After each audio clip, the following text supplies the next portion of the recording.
ناظرین، گریٹر اسرائیل کا جو ناپاک منصوبہ اس کا ایک اگلا جو حصہ ہے وہ ہے غزہ کے لوگوں کو بے دخل کرنا، قتل عام، ان کی نسل کشی، اور اب ان کو اس علاقے سے نکال دینا۔ اب یہ منصوبہ جو ہے اس کی عملی شکل کیا ہے، کہاں پہ ان لوگوں کو منتقل کرنے کا شیطانی منصوبہ بن چکا ہے، میں آپ کو ایگزیکٹ وہ جگہ دکھاؤں گا، اور پھر یہ کہ اس کے جواب میں دو اسلامی ملکوں نے کیا ایک جوابی پلان کیا بنایا ہے اور وہ کیا کرنے جا رہے ہیں، جس کی وجہ سے شاید اسرائیل کو یہ جو شمالی لینڈ کو تسلیم کرنے کا جو اس کا اقدام تھا اس کی منہ کی کھانی پڑ جائے گی۔ تفصیلات کے ساتھ میاں طاہر۔ تو سب سے پہلے تو آپ دیکھیں، میں ابھی آپ کو دکھا رہا ہوں، یہ میرے پاس ہے نقشہ، آپ دیکھ بھی رہے ہیں، یہ بی پی آئی نیوز ایک نیوز چینل ہے، اس نے بڑا زبردست طریقے سے ایک میپ بنایا اور یہ شیطان اس پہ اوپر کھڑا کیا ہے، اور وہ جس طرف انگلی کا اشارہ کر رہا ہے، یہ دیکھیں آپ کہ یہ وہ شمالی لینڈ ہے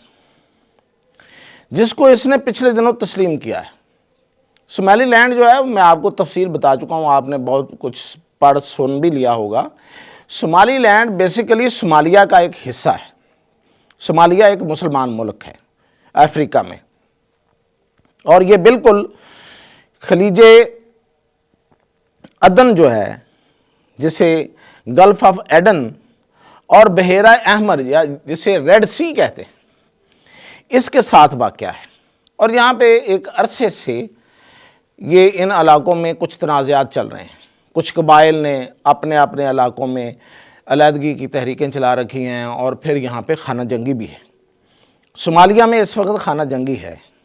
لیکن یہ جو شمالی لینڈ ہے یہ بیسیکلی صومالیہ کا ایک حصہ تھا۔ اب چونکہ یہ ان سے متنازع تھا، اس نے تنازع کے ساتھ ایک علیحدہ علاقہ اپنا حاصل کر رکھا تھا،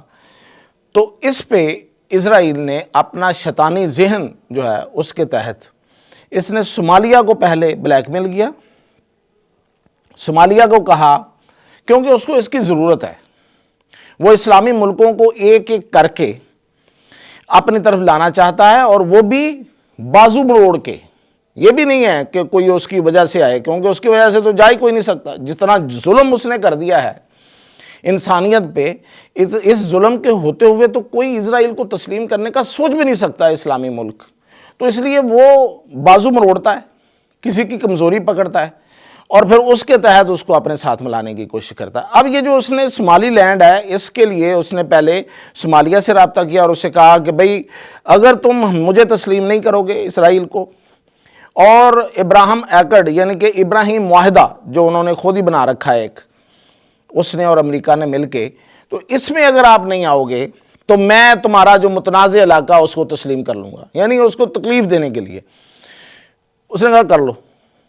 تمہیں تسلیم نہیں کرنا،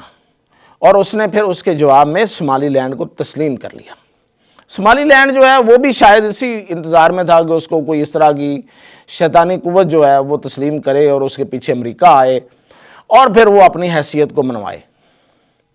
بعض لوگ ہوتے ہیں کہ وہ اپنے ذاتی مفادات، یہ قبیلوں کی اور علاقوں کی جنگ ہے،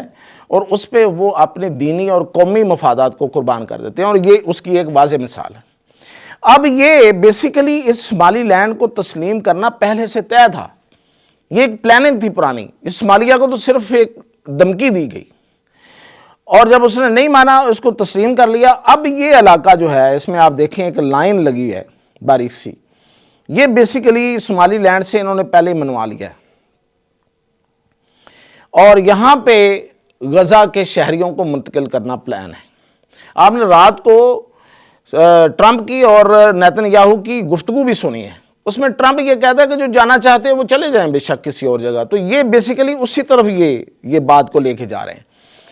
اور یہ چاہ رہے ہیں کہ یہ دباؤ ڈالیں، اور خاص طور پہ مسلمان ملکوں پہ جو اس میں گرنٹر بننا چاہتے ہیں اور جو چاہتے ہیں کہ غزہ میں امن آئے،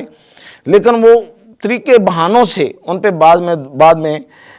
دباؤ ڈالیں گے تاکہ ان لوگوں کو یہاں سے جی شفٹ کریں، اس کو ہم بحال کریں گے، اور بڑا وہ ایک اٹریکٹیو قسم کا پرکشش منصوبہ دیں گے کہ اس غزہ کو ہم نئے سرے سے بنائیں گے، اور کتنی خوبصورت جگہ ہے، اس کی رال ٹپک رہی ہے ٹرمپ کی،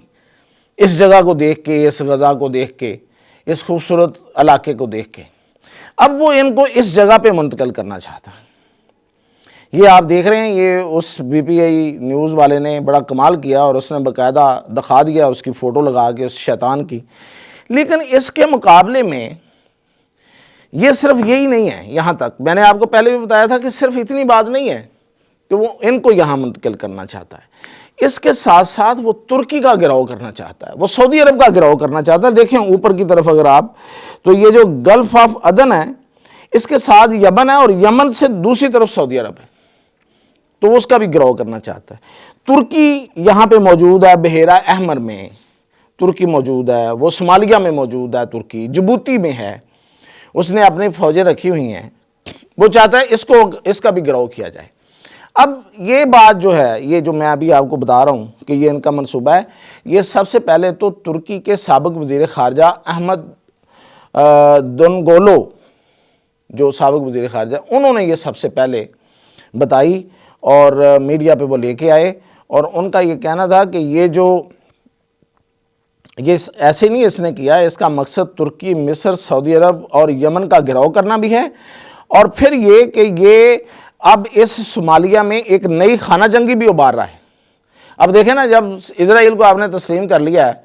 تو حکومت نے کیا ہے، جو لوگ ہیں وہ تو نہیں مان رہے۔ اب میرے پاس جو خبر ہے وہ یہ ہے کہ صومالی لینڈ کے لوگ جو ہیں، سمارون قبیلہ، وہ سڑکوں پہ ہے، وہ احتجاج کر رہا ہے۔ اسی طرح اور بھی لوگ ہوں گے جن کی غیرت ایمانی اور غیرت ملی جو ہے وہ جوش مارے گی، اور وہ باہر نکلیں گے اور حکومت سے لڑائی ہوگی۔ تو خانہ جنگی بھی اس کا مقصد یہ ہے کہ یہاں خانہ جنگی بھی رہے، امن نہ آئے، اور پھر صومالیہ کے ساتھ صومالی لینڈ کی جو لڑائی ہے اس کو نئے سرے سے یہ اٹھائے گا، اسی وجہ سے وہ ہوگی۔ اور ایک جو انہوں نے وجہ بتائی وہ یہ ہے کہ یہ اصل میں ان کو وہاں پہ منتقل کرنا چاہتا ہے۔ لیکن اس کا ایک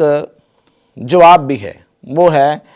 ترکی نے اب یہ فیصلہ کیا ہے کہ وہ اسی صومالی لینڈ کے کچھ اور حصے بھی ہیں جو اپنی آزادی چاہتے ہیں، اور ان میں ہے ایک نارتھ ایسٹرن سٹیٹ ہے، اس کا نام ہے عوادل سٹیٹ۔ وہاں پہ نارتھ ایسٹرن یعنی کہ شمالی مشرقی ایک علاقہ ہے اسی صومالی لینڈ میں، وہ ہے عوادل، وہ اس کو تسلیم کر لے گا تو اس کا نقصان کیا ہوگا؟ اس کا جو تکلیف ہے وہ پہنچے گی صومالی لینڈ کو۔ اور پھر ایک اور سٹیٹ ہے اسی کے ساتھ، وہ ہے گوبان سٹیٹ، یہ بالکل شمال میں ہے۔ اب یہ جو میں نے عوادل بتایا ہے یہ ایک عرصے سے آزادی مانگ رہے ہیں، اور یہ بھی قبائل ہیں، اور یہ جبوتی اور ایتھوپیا کے بارڈر پہ ہیں۔ اور یہ جو میں نے گوبان سٹیٹ بتائی ہے یہ شمال میں خلیج عدن کے ساتھ ہے، اسی صومالی لینڈ میں۔ اگر صومالی لینڈ جو ہے نا اس نے بڑا اپنے طرف سے مارکا مارا نا کہ وہ اسرائیل اس کو تسلیم کر لیا ہے، تو وہ شاید دنیا میں جو ہے اس کا کوئی مقام علیحدہ ہو گیا ہے، تو پھر اس کے یہ علاقے جو ہیں یہ ترکی تسلیم کرے گا، یعنی کہ ان کی آزادی کو تسلیم کرے گا۔ تو پھر اب صومالی لینڈ کو بھی تکلیف پہنچے گی اور ان کو پتہ چلے گا، اور اس کے ساتھ ساتھ اس میں جو سپورٹ ہے وہ پاکستان کی حاصل ہے اسے۔ اور اس حوالے سے ایک خبر یہ بھی ہے کہ پاکستان اور ترکی کے فضائیہ دونوں کی ایئر فورسز نے آپس میں ایک اتفاق رائے کیا ہے، جس سے ان کی تربیت اور مہارت کا تبادلہ ایک دوسرے کے ساتھ کریں گے۔ اور پھر اس حوالے سے خبر یہ ہے کہ اب یہ اسی خطے کی میں خبریں دے رہا ہوں آپ کو، جہاں پہ ابھی ایک بڑی جنگ ہونی ہے۔ یہ میں اس لیے یہ دے رہا ہوں کہ آپ کو پتہ ہو یہاں پہ بڑی جنگ ہونی ہے، اور وہ جنگ جو ہے وہ اس سے پہلے انہوں نے فلسطینیوں پہ مسلط رکھی، بیچارے فلسطینی، نہتے فلسطینی، ہاں لیکن بڑے جرأت والے فلسطینی جو ہر وقت ہر موقع پہ آخری دم تک لڑتے ہیں، لیکن ان کے پاس فوج نہیں ہے، ان کے پاس طاقت نہیں ہے۔ اب ان کی جو جنگ ہے وہ ایران کے ساتھ کی ہے، تو ایران کے ساتھ اب دوسری جنگ بھی یہ کریں گے کسی اور طریقے سے، لیکن جو بڑی جنگ ان کی ہونی ہے وہ ترکی کے ساتھ ہونی ہے۔ تو اس کے لیے اسرائیل نے یونان، بہت پرانا ہے، یاد ہے آپ کو، یونانی حکومت ہوا کرتی تھی ایک، اور یہ عیسائیوں کی بہت بڑی حکومت تھی، اور یونانی قبرص، جسے یونانی سائپرس کہتے ہیں، یہ جو ہے انہوں نے اسرائیل نے، یہ 3 ملکوں نے آپس میں ایک اتحاد کیا ہے۔ جہاں پہ پاکستان اور ترکی نے کیا ہے تو وہاں انہوں نے بھی آپس میں ایک مشترکہ فوجی مشقوں کا اتحاد کیا ہے۔ تو یہ بیسیکلی اس خطے کے حوالے سے بڑی اہم خبریں اس لیے ہیں، جو اصل مقابلہ ہے جن ملکوں کا اور جن کے درمیان دشمنی ہے، وہ اسرائیل کی دشمنی بیسیکلی تو اسلام کے ساتھ ہے۔ تو اس میں اس کی سب سے پہلے دشمنی کس کے ساتھ ہوئی؟ پھر مطلب یہ کہ سعودی عرب کے ساتھ تو ہے ہی ہے، لیکن اصل میں اس کو جو طاقت نظر آتی ہے وہ پاکستان اور ترکی نظر آتی ہے۔ تو یہ جہاں پہ ایک دوسرے کے ساتھ اتحاد کر رہے ہیں، یونانیوں کے ساتھ اور یونانی قبرص میں، اور یہ سارے مل کے ایک جگہ پہ اتحاد کر رہے ہیں، امریکہ ان کا ساتھ ہے، ان کے پیچھے ہے اور بالکل ان کی پشت پہ کھڑا ہے، تو اس دوسری طرف بھی پھر پاکستان اور ترکی بھی آپس میں ایک الائنس بنا رہے ہیں، اور ان کا آپس میں جتنی کوآپریشن ہے وہ تو میں آپ کو بتاتے ہی رہتا ہوں کہ کس طریقے سے ہے۔ تو ابھی میں نے جو نئی خبر آپ کو بتائی ہے کہ ان دونوں ملکوں کی جو فورسز ہیں، ایئر فورسز ہیں، ان کا آپس میں اتحاد ہوا ہے۔ تو یہ تھی اس خطے کی جو اہم ترین خبر تھی، کہ اس شیطانی منصوبے سے میں چاہتا تھا کہ پردہ اٹھاؤں اور آپ تک یہ بات پہنچاؤں۔ میری بات آپ تک پہنچ گئی، اجازت دیجیے۔